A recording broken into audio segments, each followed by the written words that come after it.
we're gonna talk about housing subsidies. What are housing subsidies?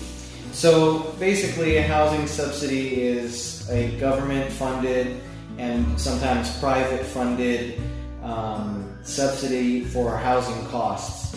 So sometimes, most commonly, it'll be a split between private money and government money that pays for people's housing who require subsidized rent.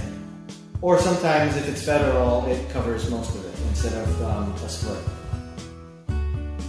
What are the three main subsidy categories? So fixed-term subsidies, which are, you can call them fixed-term or short-term subsidies. So whether that's assistance for 3 months, 6 months, 9 months, 12 months, 24 months, it's fixed-term. Then there is permanent subsidy, and that's pretty much for the life of the recipient. So that person has that rental assistance their entire life. And then the third category is very similar to the second one, where it's lifelong assistance, but it comes with supportive services attached to it. So it's not just your own, it's not just a subsidy for your housing for the rest of your life wherever you live. It's a subsidy for your housing for the rest of your life with additional services, social services. What is the nonprofit's role in housing subsidies? So really two main roles. They offer the assistance to get into the program and then the social services assistance.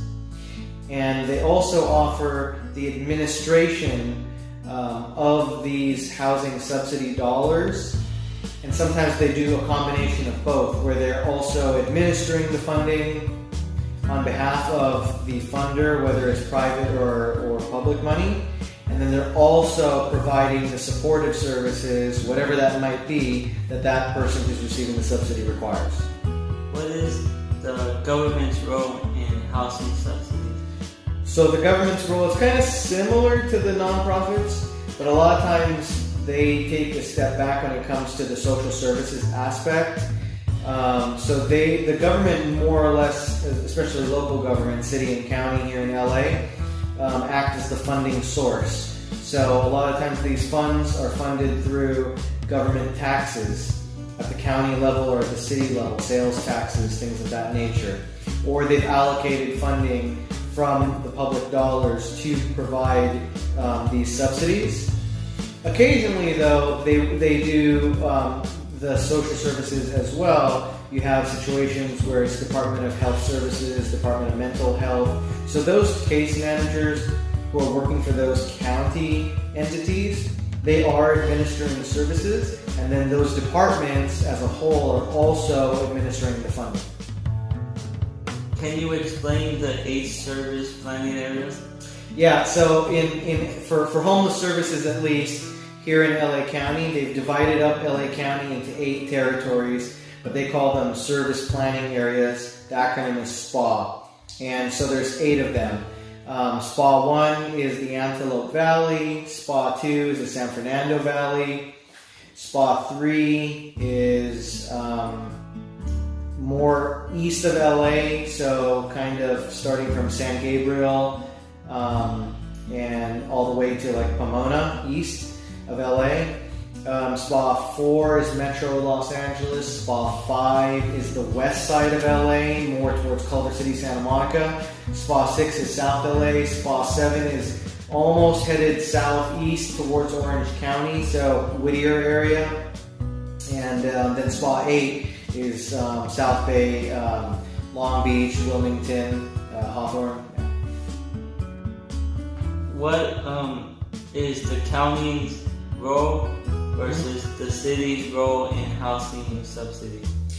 Well, so they both act as funders, and so the county has its own housing authority, and the city of LA has its own housing authority. And again, I'm talking mostly about my experience here and how it's laid out in LA County, and I think it's pretty robust, only because of the unfortunate housing situation that we're facing in LA County. But the city and the county both offer funding that goes towards these subsidies for the folks who need the help. However, one unique thing here in LA County is that there is an agency called LAHSA, which is the Los Angeles Homeless Services Authority, and that's it's a department that is jointly managed by both. It's an effort by both the city and the county, and acts as the governing entity over most of the funding.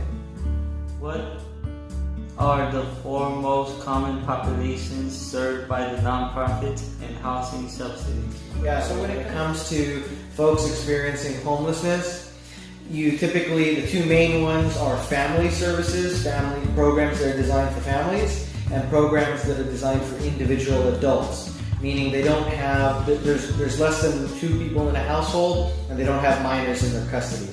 So individual adults have programs specialized for them and to house them, especially if you're dealing with a interim type situation, a bridge housing, a shelter type situation.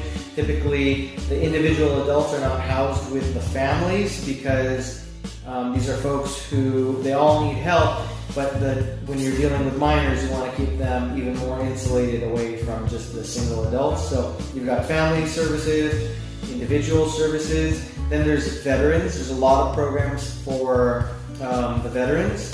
And then the third would be, the fourth would actually be elder services. So that's where you've got like elder housing, 55 and